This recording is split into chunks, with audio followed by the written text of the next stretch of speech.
যে তেলাপোকাদের আন্দোলনকে শুরুতে অনেকেই হাস্যকর বলে উড়িয়ে দিয়েছিল, সেই আন্দোলনের দাবির পক্ষে এবার একজোট হয়েছে ভারতের প্রায় সবকটি বিরোধী দল।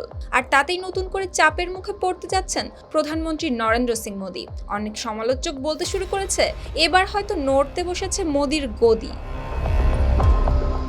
সোমবার সংসদ ভবনের কাছে কনস্টিটিউট ক্লাবে বসেছিল বিরোধী ইন্ডিয়া জোটের বৈঠক। সাম্প্রতিক নির্বাচনে ধাক্কা খাওয়ার পর এই বৈঠকের বিশেষ উদ্যোগ নিয়েছিলেন পশ্চিমবঙ্গের মুখ্যমন্ত্রী মমতা বন্দ্যোপাধ্যায়। এমনকি বৈঠকের জন্য কনস্টিটিউশন ক্লাবটিও ভাড়া নেয় তার দল। এদিকে বৈঠকে তরুণ প্রজন্মের ক্ষোভের বিষয়টি সামনে আনেন ফরওয়ার্ড ব্লকের জাতীয় সম্পাদক জি দেবরাজন। তার মতে, বেকারত্ব, নিট পরীক্ষার প্রশ্নপত্র ফাঁস এবং শিক্ষা ব্যবস্থার নানা দুর্নীতির বিরুদ্ধে রাস্তায় নেমেছে নতুন প্রজন্ম। তাই তাদের আন্দোলনকে উপেক্ষা না করে বরং তাদের পাশে দাঁড়ানো উচিত। আর তার এই প্রস্তাবে সমর্থন জানান জম্মু ও কাশ্মীরের সাবেক মুখ্যমন্ত্রী ও ন্যাশনাল কনফারেন্স নেতা ওমর আবদুল্লাহ। তার বক্তব্য ছিল, জেনজিদের জানা উচিত যে বিরোধীরা তাদের পাশে রয়েছে, আর বার্তাটি দেওয়া এখন খুবই জরুরি। শেষ পর্যন্ত সেই প্রস্তাবই মেনে নেয় ইন্ডিয়া জোট। এতদিন কংগ্রেস একাই কেন্দ্রীয় শিক্ষামন্ত্রী ধর্মেন্দ্র প্রধানের পদত্যাগ দাবি জানিয়ে আসছিল, তবে এবার সেই দাবিতে সামিল হয়েছে পুরো বিরোধী জোট। অর্থাৎ তরুণদের আন্দোলনের দাবি এখন ভারতের বিরোধী রাজনীতির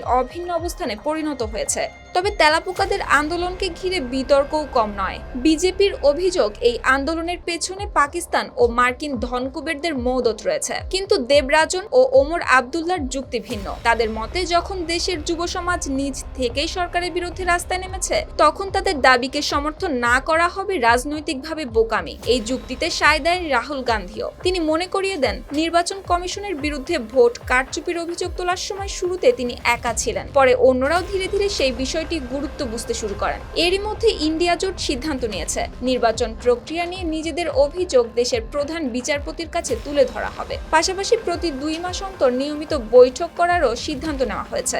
অর্থাৎ তরুণদের আন্দোলনের দাবিকে সামনে রেখে নিজেদের আরো সংগঠিত করতে চাইছে বিরোধী শিবির। আর সবকটি বিরোধী দল যখন একই ইস্যুতে এক সুরে কথা বলতে শুরু করেছে, তখন নতুন করে রাজনৈতিক চাপের মুখে পড়তে শুরু করেছে প্রধানমন্ত্রী নরেন্দ্র সিং মোদি।